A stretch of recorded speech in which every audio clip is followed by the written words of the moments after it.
आज का जो टॉपिक है वो ड्रेनेज सिस्टम के अंतर्गत हमारा गंगा नदी।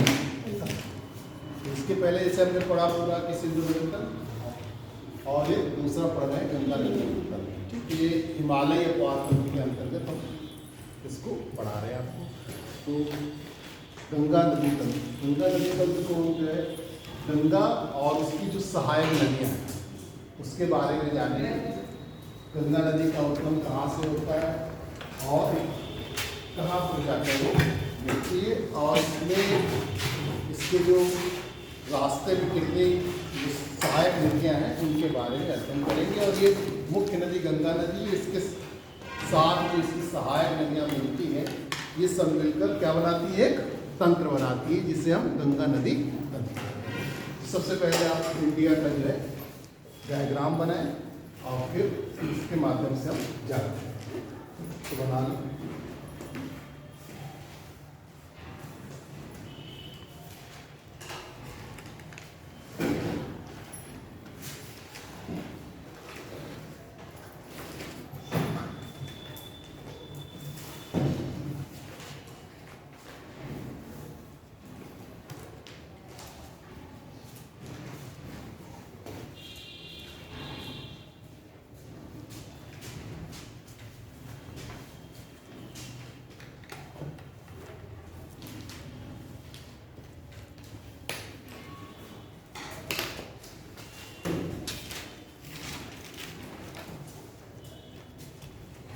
ये आपकी गंगा नदी है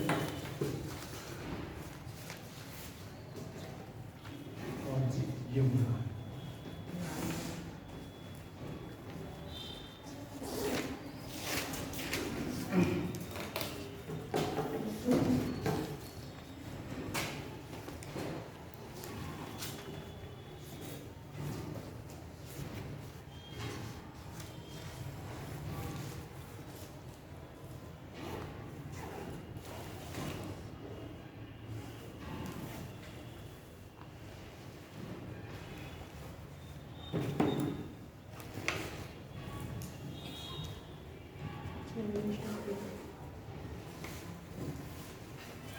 बनाते रहिए।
बना है।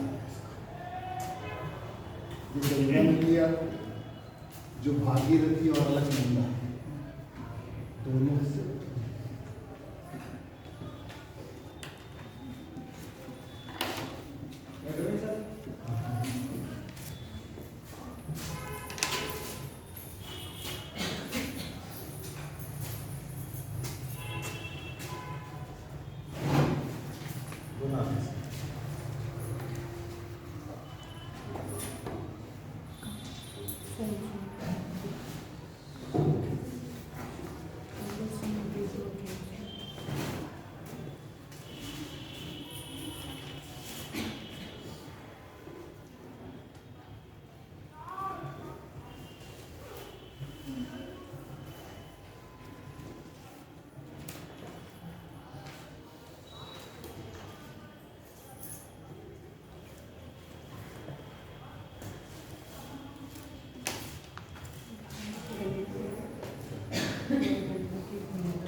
बनाइए।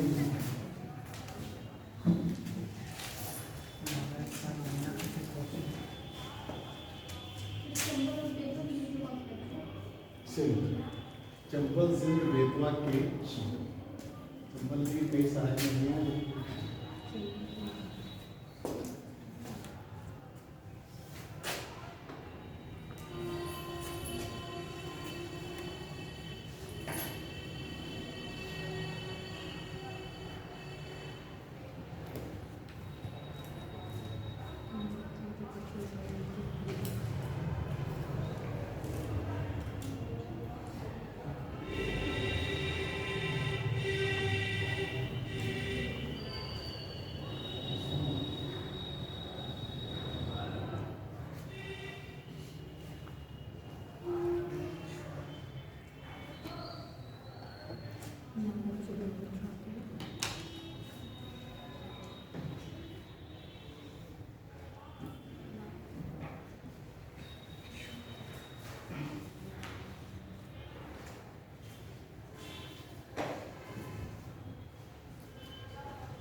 बना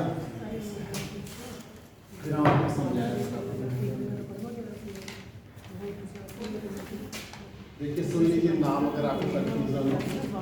ये गंगा नदी जो भागीरथी और अलकनंदा के मिलने से उत्पन्न हुई, तो ये गंगा रिवर आपकी यहाँ पे आई और ये इस जगह पे पश्चिम बंगाल में दो भागों में बढ़ जाती है। हुगली नदी के नाम से इसकी मुख्य धारा जो चली जाती है कहाँ पे, वहाँ पे बांग्लादेश, जहाँ पर इसको पद्मा के नाम से जाना जाता है। इसमें ब्रह्मपुत्र नदी मिलती है, फिर इसके आगे जो है मेघना नदी मिलती है, फिर इसको आगे मेघना के नाम से ही जाना जाता है, जो बांग्लादेश में जाकर अपना माउथ बनाती है, यानी बे ऑफ बंगाल की खाड़ी में जाकर गिर जाती है।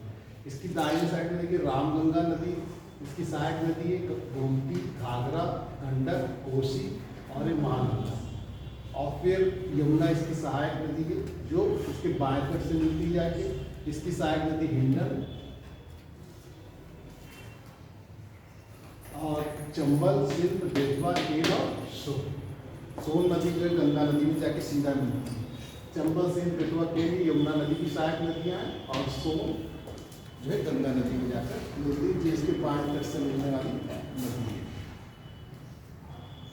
अब इतना बनाइए, फिर हम फटाफट आते हैं।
अलकनंदा नदी ये रास्ता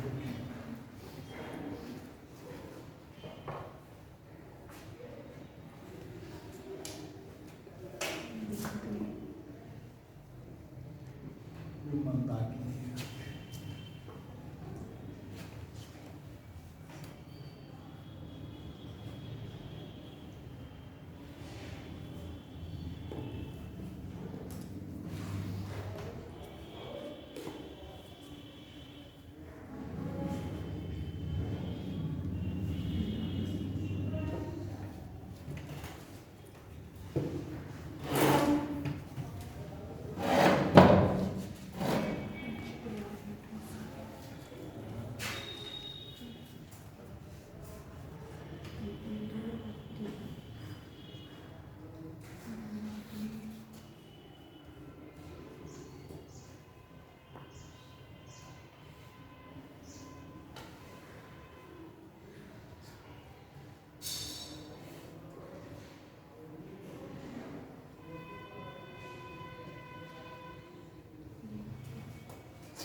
कि गंगोत्री से भागीरथी निकलती है और ये बद्रीनाथ से आपकी अलकनंदा जो देवप्रयाग में मिलती है और गंगा बनाती है।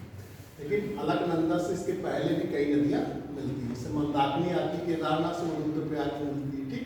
पिंगार नदी से कर्णप्रयाग में अलकनंदा से मिलती है, मंदाकिनी नदी नंदप्रयाग में अलकनंदा से मिलती है, और धौली गंगा जो है विष्णुप्रयाग में मिलती है। इस तरीके से ये पहले नदियाँ मिलती हैं और फिर आगे देवप्रयाग में अलकनंदा मिलती भागीरथी से, फिर इसके बाद गंगा नदी कहती है।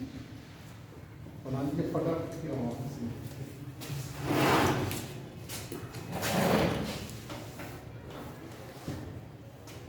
बन गए, दिखता नहीं बोल तो रहे हैं आप बनाइए। क्या नाम चश्मा लगता है। अच्छा ये तो बना लो और फिर से बोल देंगे एक बार। मैप तो ज्योग्राफी में सबसे मस्ट है, बिना उसके आप नहीं। अगर आपने मैप समझ लिया, मैपिंग कर ली, तो आपको 80% याद है। फिर कुछ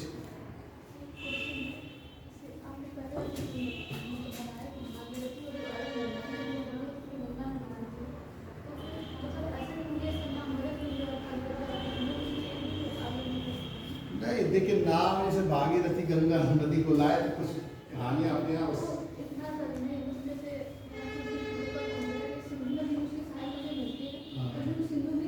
हाँ सिंधु ही कहलाई। देखिए आपने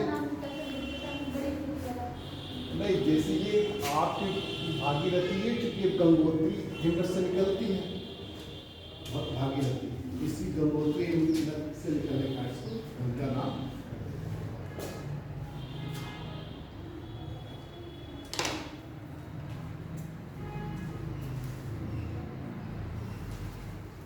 प्लेसेस के नाम नदियों के नाम कई तरीके से, वहाँ से नीचे उसके हिसाब से, अपने उसके हिसाब से माँ की क्या कहते हैं, प्लेसेस के हिसाब से, जैसे महानंदा है प्लेसेस के हिसाब से, तो कई हिसाब से नदियों के नाम करते हैं। आपसे चंबल है तो चंबल रिवर है तो इसको वो नहीं चंबल नदी कर देते हैं। बाकी ना तो उस तरह से वो निकल रही है, मऊ जिले के जान पाव पहाड़ी से निकलती है और आपके यहाँ इटावा कोटा बूंदी सवाई माधोपुर सब होते हुए इटावा के निकट आकर जो यमुना नदी में खुल जाती है। भागीरथी के प्रयास से आई थी नदी, इसीलिए कुछ चीजें वो भी जुड़ी होते हैं उसमें।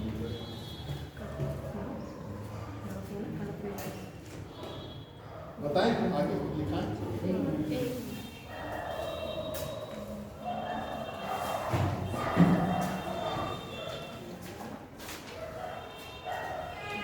तेजी से करिएगा नहीं तो पूरा नहीं। तो हम 3 बजे शुरू करना चाहते हैं, शुरू होने वाला है।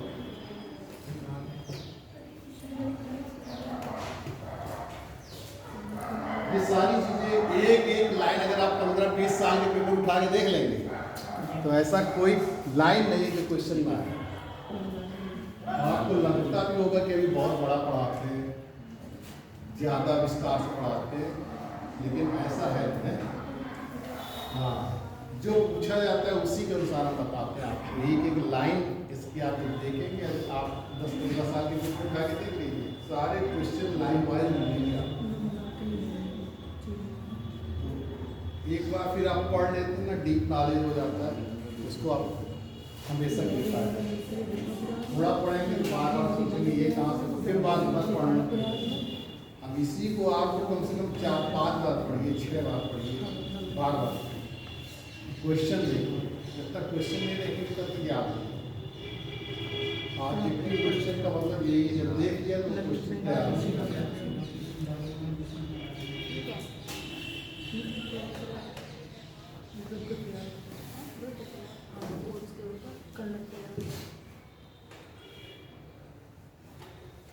बताएं आपको। तो अब देख डाल लीजिए आप गंगा नदी। अब इसमें आप लिखें गंगा नदी। गंगा नदी चूंकि हमारी मुख्य नदी है, हाँ, इसमें आप लिखें। इसको आप अच्छे से घर में जो है बना लीजिएगा जाके। मैं नाम लिखाते हैं उसी घर में फिर से लिख लिया, तब आप अच्छे ढंग से तैयार हो। ये प्रीलिम्स के लिए केवल नहीं है, आप कोई एग्ज़ाम देंगे, अगर आप बीए वगैरह ज्योग्राफी से कर रहे हैं, बीए एमए, तो उसके लिए भी है। मेंस में आईएएस पीसीएस के लिखने के लिए भी, कुछ कहीं के लिए भी हर तरीके से एकदम परफेक्ट है। ठीक, देखिए गंगा नदी का उद्गम, ये गंगा नदी का उद्गम जो उत्तराखंड के जो है उत्तरकाशी जिले के गंगोत्री हिमनद से होता है, जहाँ पर ये भागीरथी के नाम से जानी जाती है। और जब यहाँ पर आपके पास देवप्रयाग में जब ये अलकनंदा से मिल जाती है तो ये जो है गंगा कहलाती है। और फिर ये आपके उत्तराखंड, उत्तर प्रदेश और बिहार, पश्चिम बंगाल होते हुए जाकर बांग्लादेश में प्रवेश करती है। सर ये श्रीनगर में गंगा ही कहलाती है या फिर उत्तराखंड?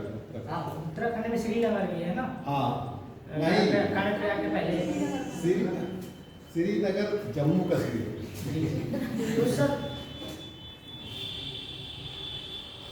मतलब ये ट्रैवल करें आप लोग चमोली वगैरह जहाँ, तो वहीं से हाँ, श्रीनगर चमोली नहीं जाए, चमोली जो है, चमोली है उत्तराखंड जी, पास ही पास है, लेकिन श्रीनगर जो है जम्मू कश्मीर। अच्छा। देखिए गंगा नदी का उद्गम, गंगा नदी का उद्गम उत्तराखंड राज्य के, थोड़ा तेज आप देखिए, गंगा नदी का उद्गम उत्तराखंड राज्य के उत्तरकाशी जिले में, उत्तरकाशी जिले में गोमुख के निकट, गोमुख के निकट गंगोत्री हिमनद से हुआ है। गंगोत्री हिमनद से हुआ है, जहां ये भागीरथी के नाम से जानी जाती है, जहां ये भागीरथी के नाम से जानी जाती है। गंगा नदी की लंबाई 25 से 25 किलोमीटर, लेकिन लंबाई में थोड़ा अंतर हो सकता है, क्योंकि जो अलग अलग किताबें देती है इसमें बहुत, ये एनसीईआरटी की हम आपको लंबाई बता रहे हैं 300 किलोमीटर। 25 से 25। एक हमने बुक में दिया था वहाँ 2100 कुछ किलोमीटर दी, तो कंफ्यूजन ना रहा। कुल लंबाई गंगा नदी की लंबाई 25 से 25 किलोमीटर है। ठीक, उत्तराखंड में 110 किलोमीटर, उत्तराखंड में 110 किलोमीटर, उत्तर प्रदेश में 1450 किलोमीटर, 110 1450 किलोमीटर, बिहार में 445 किलोमीटर,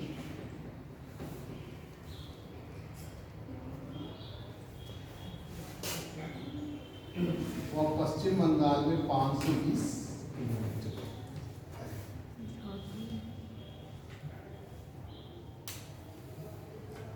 520। उत्तराखंड के देवप्रयाग में, उत्तराखंड के देवप्रयाग में भागीरथी अलकनंदा, और ये भी क्वेश्चन बहुत आता है कहाँ पर जो है भागीरथी अलकनंदा से मिलती है, भागीरथी अलकनंदा से मिलती है, तथा इसके बाद यह गंगा कहलाती है, गंगा कहलाती है। अलकनंदा नदी का स्रोत का उद्गम लेना चाहिए, नदी का उद्गम स्रोत बद्रीनाथ के ऊपर, बद्रीनाथ के ऊपर संतोपथ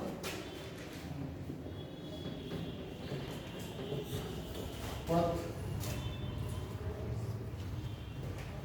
हिमनद, सतोपथ हिमनद से, हाँ सतोपथ हिमनद से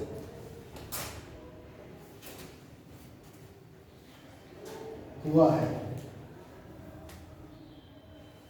कि भागीरथी से देवप्रयाग में मिलने से पहले, भागीरथी से देवप्रयाग में मिलने से पहले, भागीरथी से देवप्रयाग में मिलने से पहले अलकनंदा में,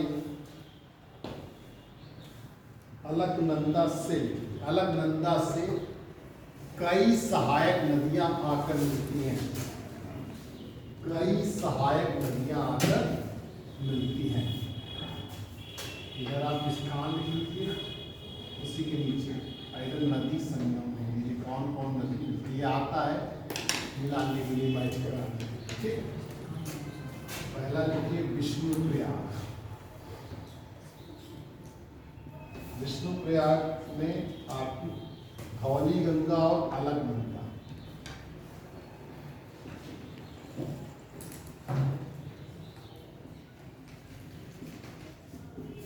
धौली गंगा अलकनंदा से लेकिन नंद प्रयाग, जिसमें नंदाकिनी प्लस अलकनंदा, ये प्लेसेज आपको मालूम होना चाहिए।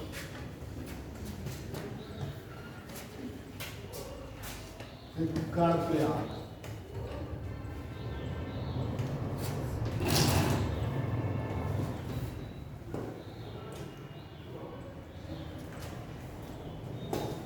कर्णप्रयाग में लिखिए पिंडार नदी और अलकनंदा। रुद्रप्रयाग, रुद्रप्रयाग में लिखिए मंदाकिनी और अलकनंदा।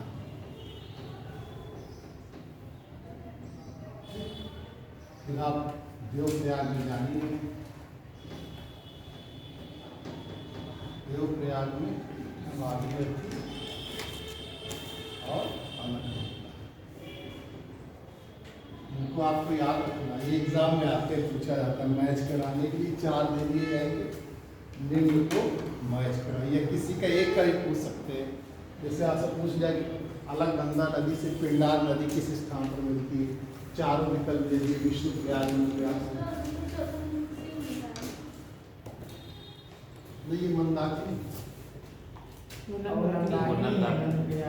ये मंदाकिनी, वो हमने ऊपर बगल में जो फिगर बनाया है आपने, वो इसी का है दिखाने के लिए, उसकी कोई आवश्यकता नहीं थी, लेकिन आप समझ जाए इसलिए हमने उसको अलग से बनाया। ये इसी का है, देखिए यहाँ से चलिए, ये अलकनंदा है, यहाँ से धौली गंगा आपको विष्णुप्रयाग मिलेगी, नंदाकिनी नंदप्रयाग मिलेगी, पिंडार कर्णप्रयाग मिलेगी, ठीक, और हाँ मंदाकिनी रुद्रप्रयाग में मिलेगी। फिर यही अलकनंदा जब आगे बढ़ के आएगी तभी भागीरथी से देवप्रयाग में, तब यहाँ से गंगा नदी हो जाएगी। इसलिए अलग से बना दिया था कि आप इस जाने रहे, याद रखें, क्योंकि एग्जाम में आता है, कई बार आ चुका है, आप पिछले पेपर में आगे रखेंगे।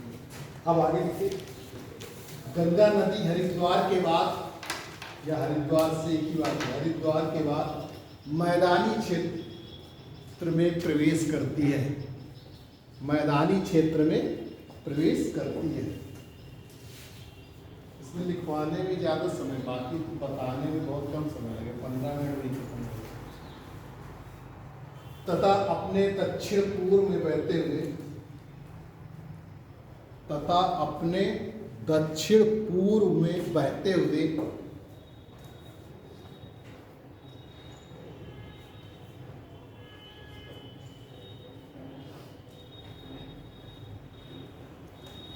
प्रयाग या इलाहाबाद में पहुंचती है।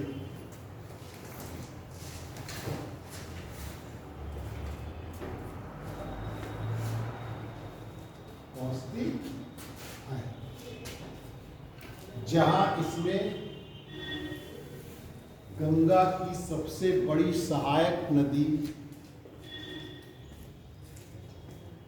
यमुना आकर मिलती है, यमुना आकर मिलती है। इसके बाद यह बिहार व पश्चिम बंगाल में, बिहार व पश्चिम बंगाल में प्रवेश करती है।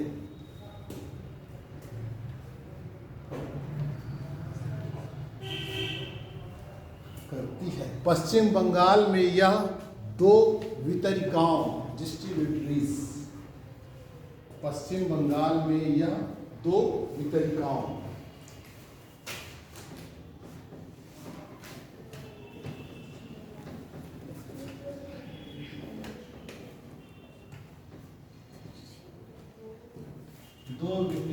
में बढ़ जाती है।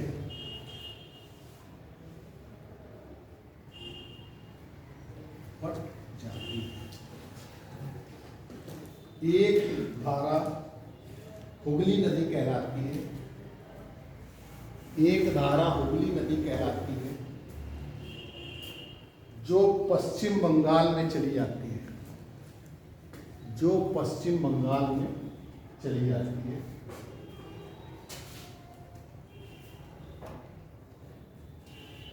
तथा मुख्य धारा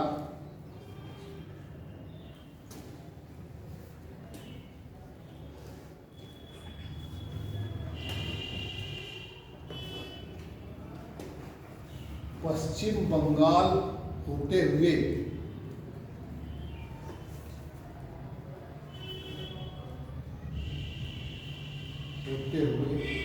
पश्चिम बंगाल के फरक्का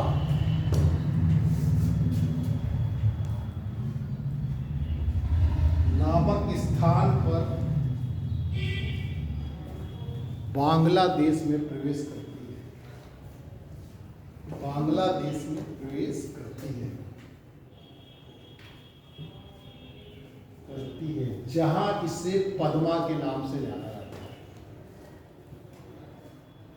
जहां इसे पद्मा के नाम से जाना जाता है।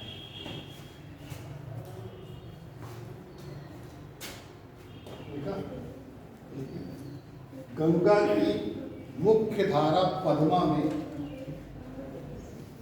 गंगा की मुख्य धारा पद्मा में ब्रह्मपुत्र नदी आकर मिल जाती है, ब्रह्मपुत्र नदी आकर मिल जाती है।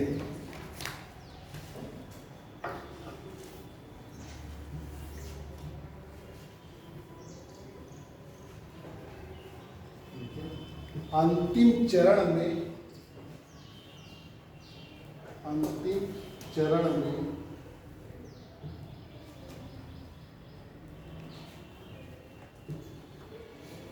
गंगा और ब्रह्मपुत्र, गंगा का मतलब यहाँ पढ़ना ये देखिए, गंगा और ब्रैकेट में पढ़ना करना, और ब्रह्मपुत्र समुद्र में गिरने से पहले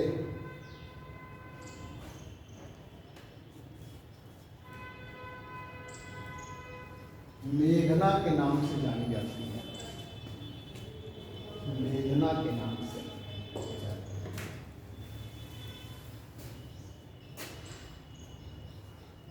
ये आपकी गंगा नदी की पूरी कहानी है। अब आप देखिए गंगा नदी की सहायक नदियाँ कौन कौन सी हैं। तो मुख्य रूप से इसमें जो बाएं तट से जो इसकी सहायक नदियाँ हैं, ठीक, वो मुख्य रूप से जो है रामगंगा, गोमती, घाघरा, गंडक, कोसी, महानंदा है। और जो दाहिने तरफ से मिलने वाली नदी है यमुना और सोन, ये मुख्य रूप से।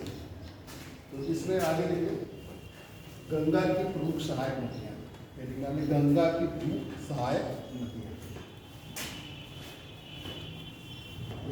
यमुना,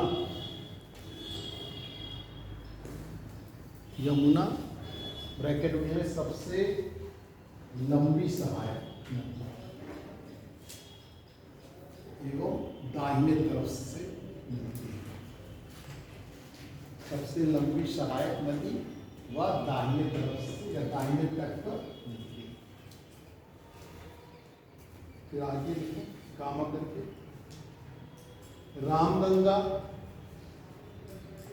गोमती, घाघरा, गंडक, कोशी, महानंदा, गंडक, कोशी, महानंदा व सोन, ब्रैकेट में लिख लें दाहिने तरफ से या दाहिने तट पर सोन नदी आती है, महानंदा, फिर उसके बाद सोन, उसको भी ब्रैकेट में लिख लें दाहिने तरफ से इत्यादि। अब इनकी सहायक नदियों के बारे में बता रहे हैं। पहली मेरी आपका नदी यमुना नदी।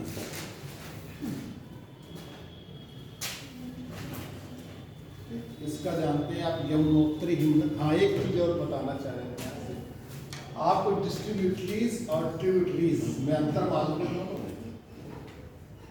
अभी आप सहायक नदियों की बात कर रहे थे जिसको हम ट्रिब्यूटरीज कहते हैं, और वितरिकाओं की बात करते हैं जिसको डिस्ट्रीब्यूटरीज कहते हैं।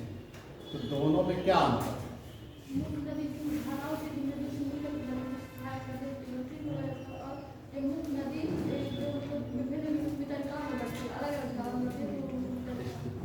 नाम ही उसी का उसी तरीके से ट्रिब्यूटरीज, यानी कि सहायता जो करे, यानी कि आप जो मुख्य नदी है उसमें कोई दूसरी नदी आकर मिल जाती है और उसके प्रवाह को और बढ़ा देती है, यानी कि उसकी सहायक नदी कहलाती है, उसको आगे चलने में सहायता कर रही है, वो क्या है? सहायक नदी है, ट्रिब्यूटरीज है।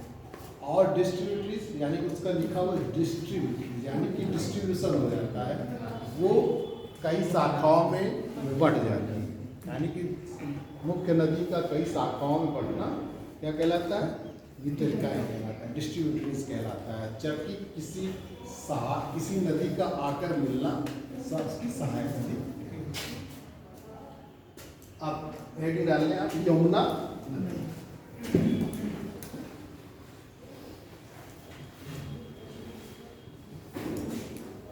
यमुना नदी आप जाते ही बंदर गुच्छ के निकट यमुनोत्री हिमनद से निकल कर आती है, और फिर जो है ये आकर इलाहाबाद में जो है या प्रयागराज में जाकर जो है उससे गंगा नदी से मिलती है। इसकी जो सहायक नदियाँ हैं, अगर आप चलेंगे पश्चिम से पूर्व को तो चंबल, सिंधु, बेतवा, केन, ये इसकी सहायक नदियाँ हैं, इसकी यमुना। तो आप इसमें लिखिए यमुना नदी लिखिए। इस नदी का उद्गम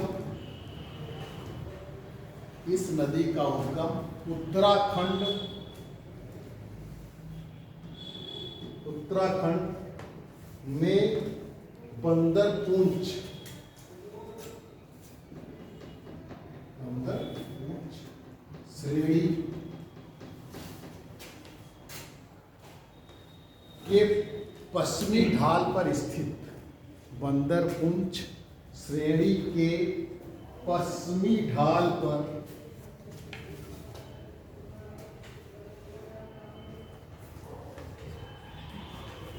स्थित यमुनोत्री हिमनद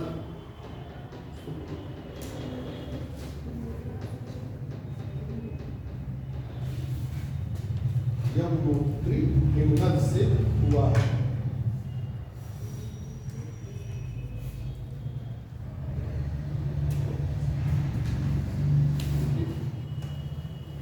यमुना नदी गंगा की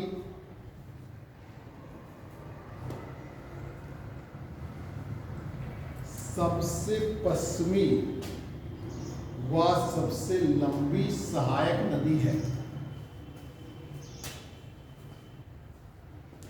सबसे पश्चिमी व सबसे लंबी सहायक नदी है जो इलाहाबाद के निकट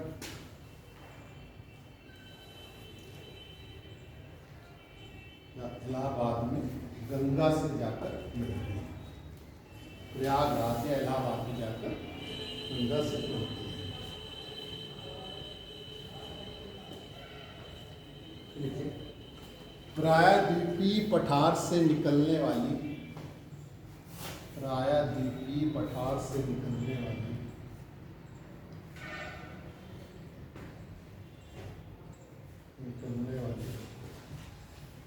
चंबल,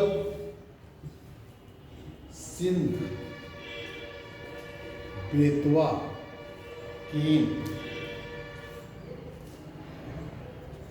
इसके दाहिने तट पर मिलने वाली सहायक नदियां हैं। इसके दाहिने, हाँ कौन ये दाहिनी ओर पड़ेगी। यमुना की ओर से सर जैसे पश्चिम खोलेंगे। नहीं वो जिस दिशा की तरफ मुंह हो, जिस तरफ फ्लो प्रवाह इधर है ना यमुना नदी का, ये हमने बनाया है। यमुना नदी का प्रवाह ऐसा हो गया तो आप ऐसे मुंह करके खड़े हो जाएंगे, इधर जो दाया और इधर तो दाहिने साइड से।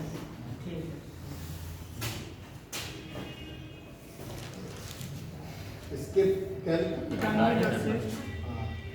दाहिने तट पर मिलने वाली सहायक नदियां हैं, मिलने वाली सहायक नदियां हैं। इसके बाएं तट पर, इसके बाएं तट पर हिंडन, रिंद ब्रैकेट में रियंद लिखिए, रिंद या रियंद,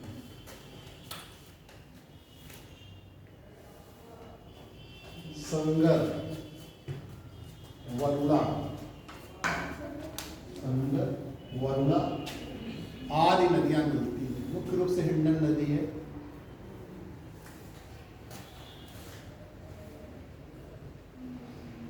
यह नदी दिल्ली, मथुरा एवं आगरा से होकर गुजरती है।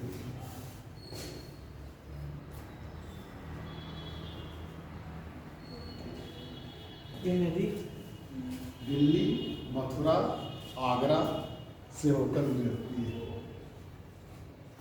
दिल्ली वगैरह में एकदम पानी इसका वो हो गया, हरे सूट जैसा, एकदम काला पड़ गया पानी पीना। जैसे ये वहाँ पे भी देखिए, आगरा वगैरह में आप देखिए एकदम जैसे कोई पानी भी बहुत कम मात्रा,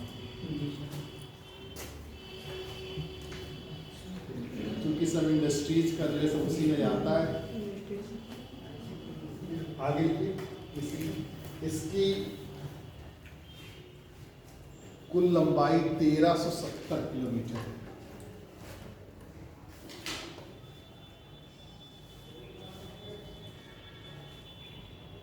देखिए इसी में एक लाइन और चंबल नदी मध्य प्रदेश के मालवा पठार, मध्य प्रदेश के मालवा पठार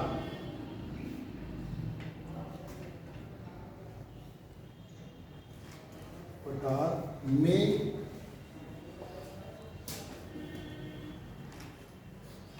महू के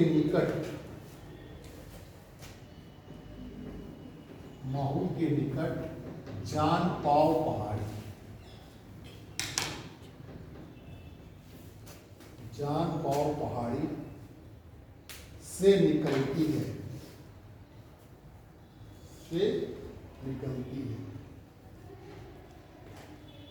इसकी लंबाई 965 किलोमीटर,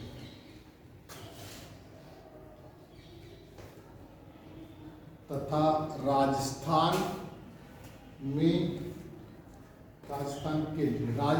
के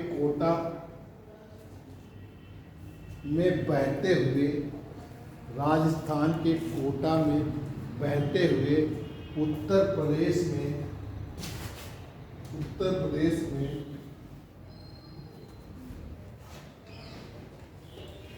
इटावा के निकट यमुना नदी से आकर मिलती है,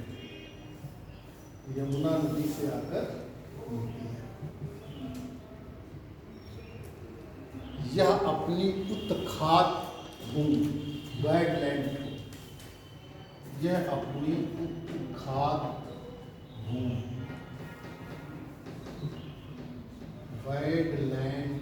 टोपोग्राफी ये आता है। कौन सी नदी अपनी उत्खात भूमि के लिए प्रसिद्ध है?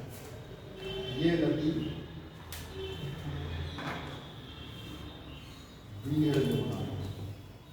वेटलैंड टोपोग्राफी ब्रैकेट में लिख लीजिएगा, उत्खात भूमि ब्रैकेट में वेटलैंड टोपोग्राफी के लिए प्रसिद्ध है,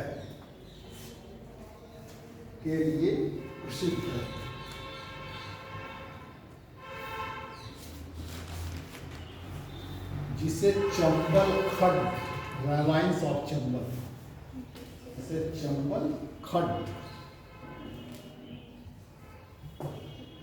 कहते हैं या के नाम से जाना जाता है। चंबल खड्ड कहते हैं। तो बड़े बड़े बीगड़ जैसे बनाए जाते थे, बड़े उत्खात भूमि बराबर नहीं होती थी। इससे पहले डाकू जाकर क्या करते, छूट जाते थे। चंबल के डाकू को आपने सुना होगा, चंबल के डाकू बहुत प्रसिद्ध थे। तो इसीलिए वहाँ की जो भूमि थी वो समतल थी। अब देखिए रामगंगा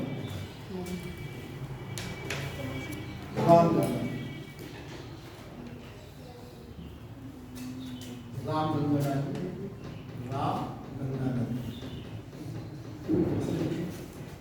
उत्तराखंड के गैरसेन के निकट,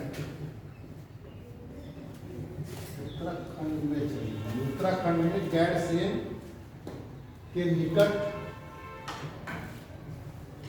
गढ़वाल की पहाड़ियों से यह निकलती है,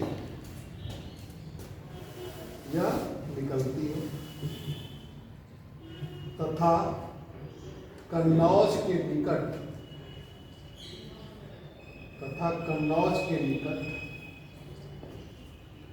गंगा से आकर मिलती है, कन्नौज के निकट गंगा से आकर मिलती है। अगला लिखिए घाघरा नदी,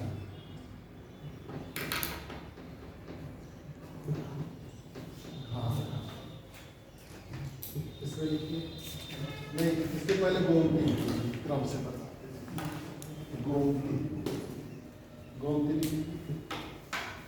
गोमती लिखिए।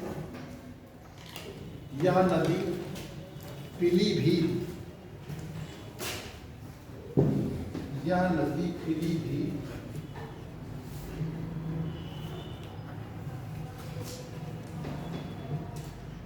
के गोमत ताल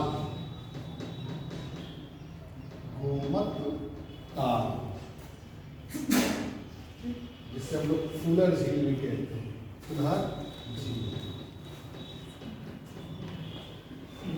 यहाँ तो और अंधेरा हो जाता है, लाइट चली गई। फुलहर झील ब्रैकेट में लिखा, ठीक।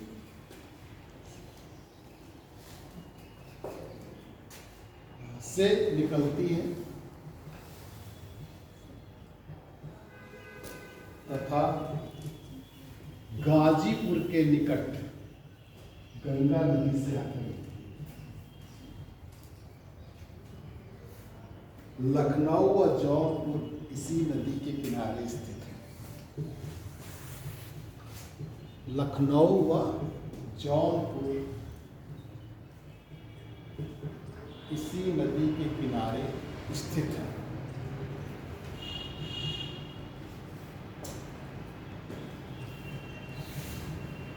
अब घाघरा नदी, घाघरा तिब्बत के पठार में स्थित, तिब्बत के पठार में स्थित मापचाचुंगो, मापचाचुंगो हिमनद से यह नदी निकलती है,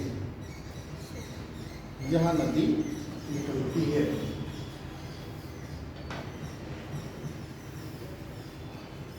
तथा बाराबंकी जिले में, बाराबंकी जिले में शारदा नदी,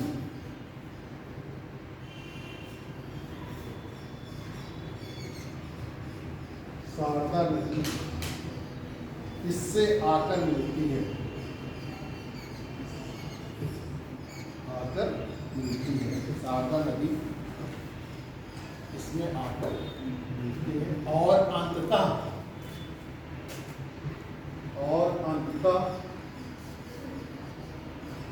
यह बिहार में छपरा के निकट गंगा नदी से मिल जाती है। लंबाई इतना क्या है, 1180 मीटर।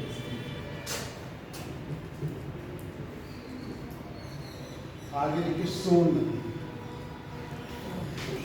सोन नदी 1180।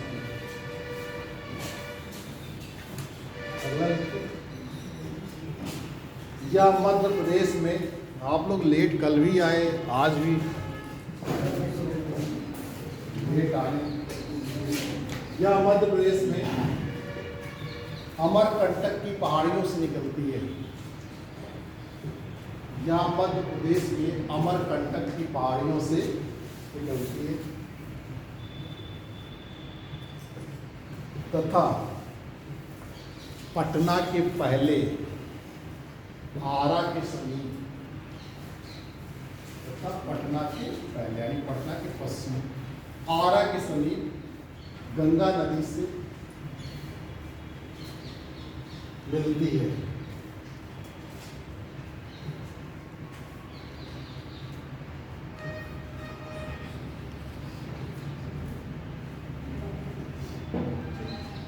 अगला लिखिए गंडक नदी,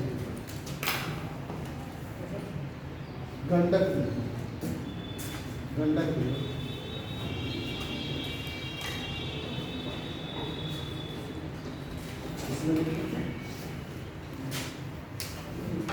गंडक नदी दो धाराओं,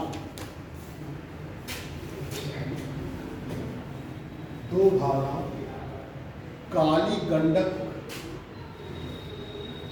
दो धाराओं काली गंडक और त्रिशूल गंगा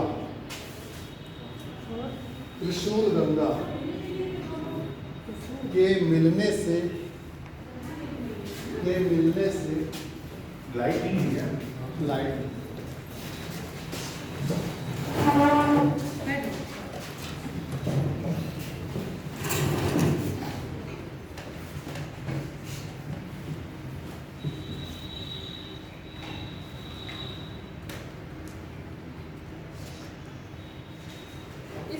ये भी ठीक था हमारा। हाँ यहाँ तो भाई लाइट की व्यवस्था नहीं है। लाइट पर आते हैं 1 किलोमीटर। वो तो हम इन्वर्टर लगा देंगे, लेकिन ये तो कह रही थी कि हमको स्मार्ट क्लास वाला देंगे और ये कमरे दे दिए, नीचे वाला तो बिल्कुल ही बेकार है, ये तब भी थोड़ा ठीक है। यहाँ भी ना सफाई नहीं है, ये देखो। कचरा तो बिल्कुल सीटों का ही पड़ा हुआ है। ये मैडम तो बहुत एक्टिव बन रही है, परेशान। ये वाला तो है। इससे तो हमारा डे भी ठीक था। ये भी काफी अच्छा था। हाँ, एकदम सफाई भी अच्छी थी, यहाँ तो कुछ भी सफाई नहीं, सीटों के नीचे है, बाकी आगे साफ है, बाकी सीटों के नीचे वही इसी तरीके से कचरा पड़ा हुआ है।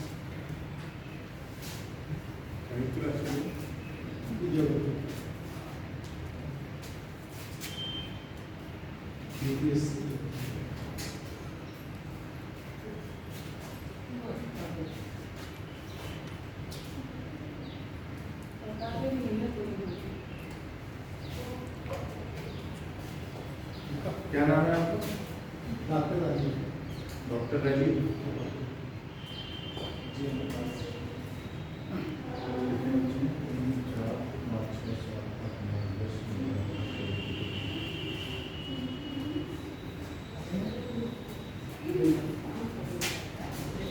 गंडक नदी 2 धाराओं काली गंडक और त्रिशूल गंगा से मिलने से बनती है, जो नेपाल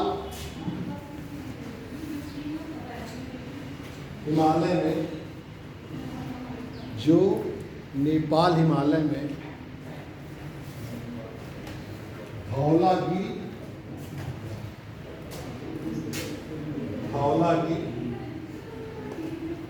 व माउंट एवरेस्ट के बीच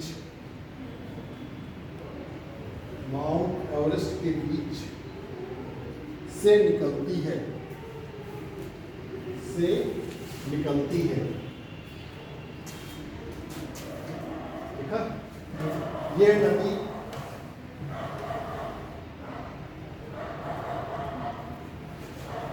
मध्य नेपाल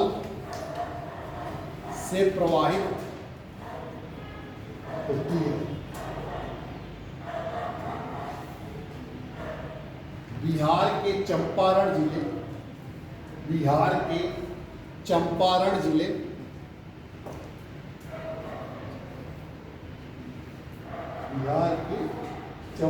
जिले में यह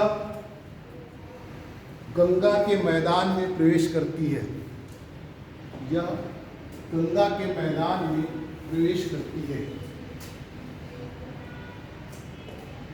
तथा पटना के निकट सोनपुर में गंगा नदी से मिलती है।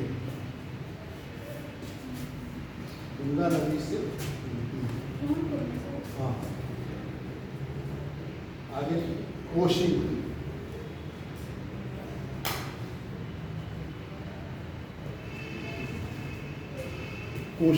इसका उद्गम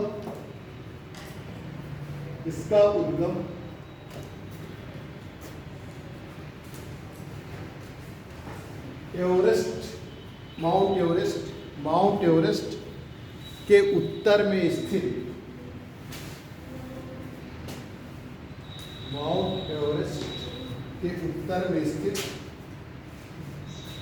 गोसाई थान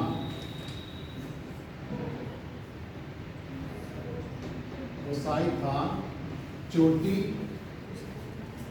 के समीप है,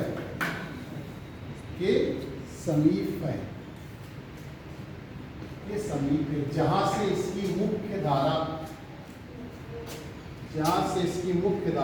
अरुण निकलती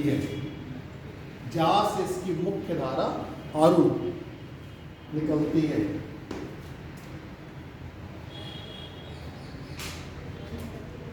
नेपाल में मध्य हिमालय को पार करने के बाद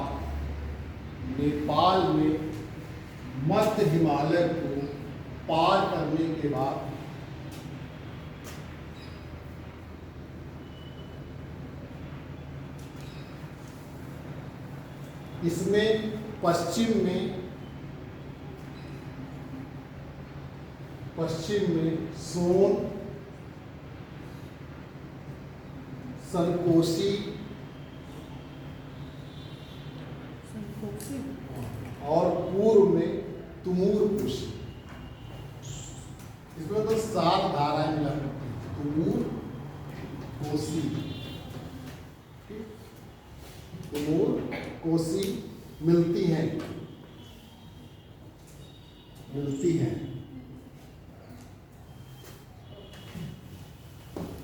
कोसी नदी की 7 धाराएं हैं। कोसी नदी की 7 धाराएं हैं, जिनमें अरुण प्रमुख है। जिनमें अरुण प्रमुख है, जो अरुण पहले धारा निकली, अरुण प्रमुख है। सामूहिक रूप से इन्हें सप्तकोशी भी कहा जाता है। सामूहिक रूप से इन्हें सप्तकोशी भी कहा जाता है।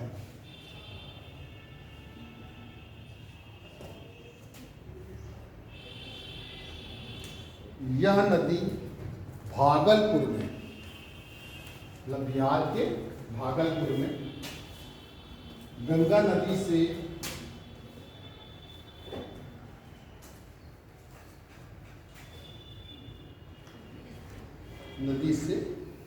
मिल जाती है।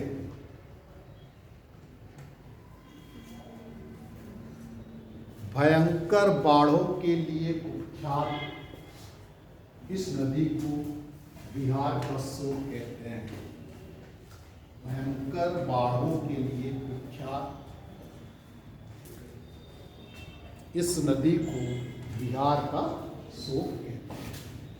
असल वहाँ से बहुत सारी पहाड़ी क्षेत्रों से उतरते तो अपने साथ मिट्टियाँ लाती हैं, जब नीचे जमा कर देती है तो इसके मार्ग, जो प्रवाहित मार्ग है उसको अवरुद्ध कर देती है। तो ये क्या करती है, हाँ, बहुत जो है बल खाते हुए चलती है। यहाँ पे मियांडर से आपको देखने को मिलेगी। इसलिए ये जो है मार्ग अवरुद्ध हो जाने की वजह से बाढ़। लास्ट में है महानंदा।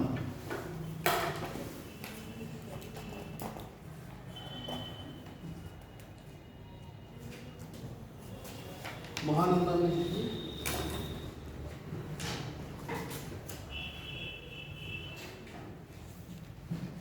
महानंदा नदी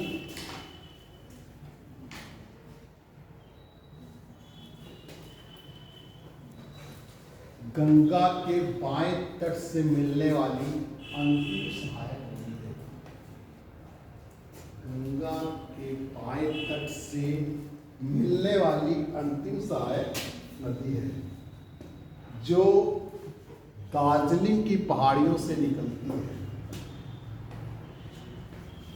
जो दार्जिलिंग की पहाड़ियों से निकलती है और पश्चिम बंगाल में फरक्का के पास गंगा में मिलती है।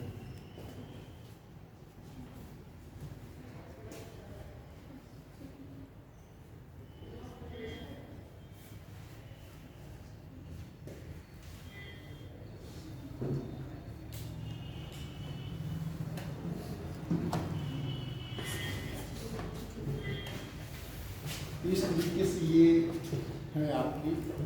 अब अगर आपको कुछ पूछना हो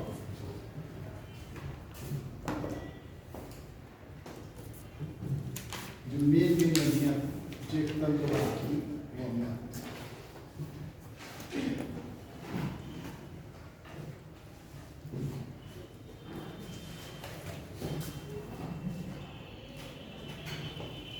राप्ती वगैरह भी गोरखपुर बहते हुए जो बहराइच के निकट जाकर भागरा से मिल जाती है।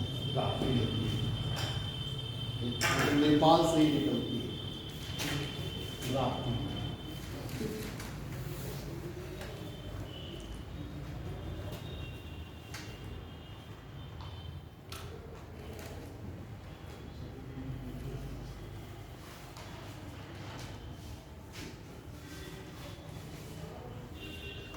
शारदा नदी के बारे में लिखना होगा आप, ये भी घाघरा से आके मिलती है, लिख लीजिए आप। शारदा नदी या सरयू नदी जो है, शारदा अथवा सरयू नदी। इसका उद्गम नेपाल हिमालय के,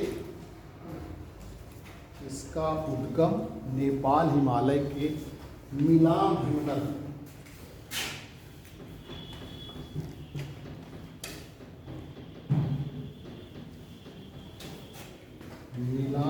हिमनद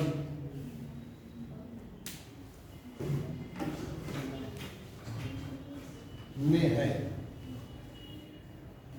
जहां इसे गौरी गंगा के नाम से जाना जाता है, जहां इसे गौरी गंगा के नाम से जाना जाता है। बहराइच जिले में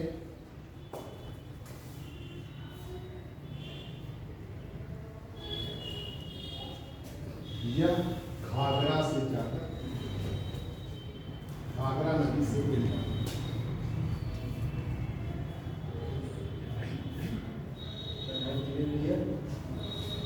घाघरा नदी से जाकर मिलता है।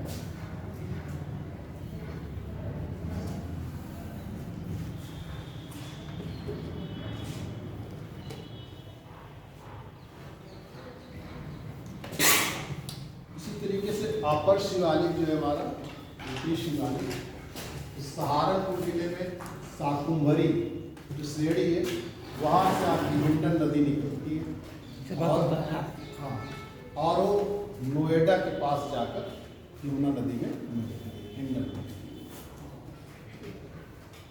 ये ठीक है, अगर आप कुछ पूछना तो पूछे, नहीं कि नेक्स्ट टाइम हम आपको सिंधु और फिर प्राय मतलब 2 दिन और लगेगा। सिंधु नदी में जल्दी खत्म हो जाएगा। चलिए गौर से जो आपने बताया, तो ये यूके की जो है तो गहरी शहर वो तो ऊपर जो पाई जाती है पर्वतीय क्षेत्रों में, तो हमेशा ग्रीष्मकालीन है।